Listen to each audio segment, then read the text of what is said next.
Clam chowder. Did you guys know that it's one of America's favorite soups?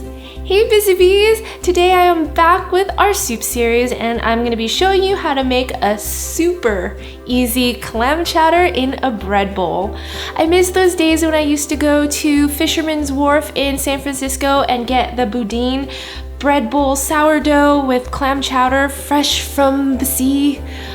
Even though I'm not in the Bay Area anymore, I can still make my own soup and I'm gonna show you guys how. If you guys are loving this soup series, please be sure to give it a big thumbs up. I have lots of delicious soups planned for you, and go ahead and hit that subscribe button for more easy, quick, and delicious meals, and we'll go ahead and get started with our soup. Alright guys, since clam is the star of our show today, here I have 2 cans of clams. The first one is a whole clam. I like adding whole clams into my soup just because it gives a lot more texture and you know that you're eating a clam chowder. And I have some minced clams in here. You guys see how the texture and the color is a bit different, so that's why I like mixing it up. Anyways, I'm just gonna transfer the clams into a separate bowl right here.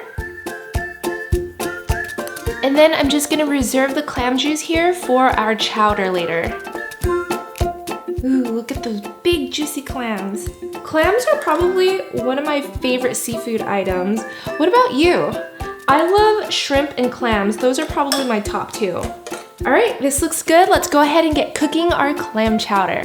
Here I have all my ingredients set up and we're gonna start with bacon. I have 2 strips of thick cut bacon, and I don't know about you guys, but I freaking love bacon in my chowder. I'll add the bacon to the pot and cook it on medium-high heat for about 3 minutes, just until it gets a little bit golden brown. Then I'll add in 3 tablespoons of unsalted butter, let it melt for a little bit.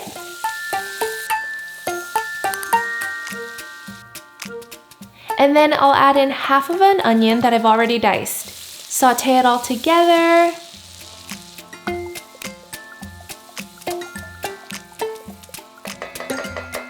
Then I'll add in 2 cloves of minced garlic, 1 teaspoon of Old Bay seasoning. This is my secret weapon here, guys.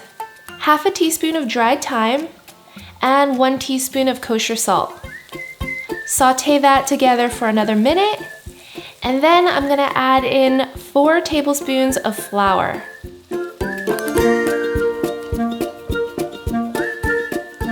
So the flour in here is gonna help thicken up our chowder. If you guys like a thicker chowder, feel free to add in another tablespoon of it. But here I'm just cooking it up to get rid of that raw taste. Oh, and you guys, be sure to stay tuned till the end of the video because I'm gonna answer all the questions I think you're gonna have about making this chowder. And then while stirring, I'm gonna add in 1 cup of our reserved clam juice, 1 cup of whole milk, stir, stir, stir. And finally, I'm gonna add in cubed russet potatoes. They're just about 1-inch pieces here, and 1 cup of chopped up celery. Now I'm just gonna bring it to a boil, cover it, and then let it simmer on like low heat for about 15 minutes so that the potatoes are fork tender. And then we're gonna finish up our soup. Every now and then, just make sure to check on your chowder to make sure that the potatoes aren't stuck to the bottom. Since they're pretty starchy, I don't want them to burn. Oh man, this looks so good! Alright guys, our potatoes look good. Just give it one more stir. Oh, it's nice and creamy. So where is the clam in our clam chowder, right? Well, I'm not done yet. Here I have 3/4 of a cup of whole milk that I'm gonna add in. This will help thin out our soup a little bit. And finally, our clams. I actually went ahead and cut the whole clams in half just because these were a little large and I want them kind of bite-sized. So this is perfect. Give it a stir and then I'll just bring it back up into a boil and our chowder is gonna thicken up again and it's ready to serve. Our chowder is done and it smells so good. I cannot wait to dig in. Oh, it's like the perfect consistency for me. I like it kind of soupy, but kind of thick still. All right, and here is my bread that I'm gonna turn into a bowl. This is just a baby boule, which is just a round French bread loaf. In San Francisco, they have a sourdough loaf that they use, and it's so delicious, but I haven't been able to find it down here. So to turn it into a bowl, I'm just taking my knife and pointing it into the center of the bowl and carving out the top.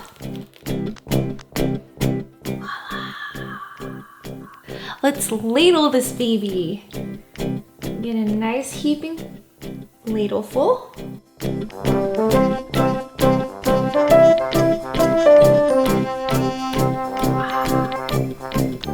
So now I'm gonna garnish it with a little bit of parsley, just to add some color. And no clam chowder is complete without some oyster crackers. Just a few on top.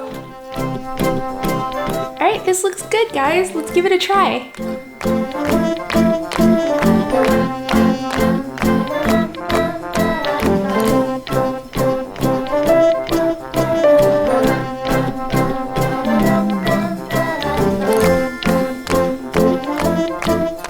Oh man, I love a good bowl of clam chowder, and I made this soup for selfish reasons because it's my favorite soup, but I would love to know what your favorite soup is. Oh, I need to go in for another bite.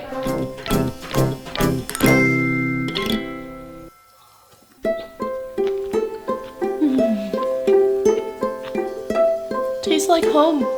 I really love turning the soup into a bread bowl because it pairs so well with the extra bread that you have here. It just sops up all of the sauce and so good. But like I said before, I would love to answer some questions that you might have about this clam chowder. So this is actually my lightened up version, believe it or not. A lot of times clam chowder is made with heavy cream or half and half, but I used whole milk here, and I used the flour as the thickening agent. You guys can certainly swap out the whole milk for half and half, which is half cream, half milk, if you want a little more decadent. Now, if you rather the soup be vegetarian, you can do that too. Instead of using clams or the clam juice, just sub everything with a vegetable-based broth and use portobello mushrooms just chopped up. Leave out the bacon and it will still taste amazing. If you guys don't like clams, which kind of defeats the whole purpose of this soup anyways, you can swap it out for rotisserie chicken and use chicken broth. What I would do to this to kind of make it a little more interesting with the chicken is add corn, so it becomes like a chicken corn chowder, which is also delicious. I love chowders, so I like to play around with it and kind of see what I can come up with.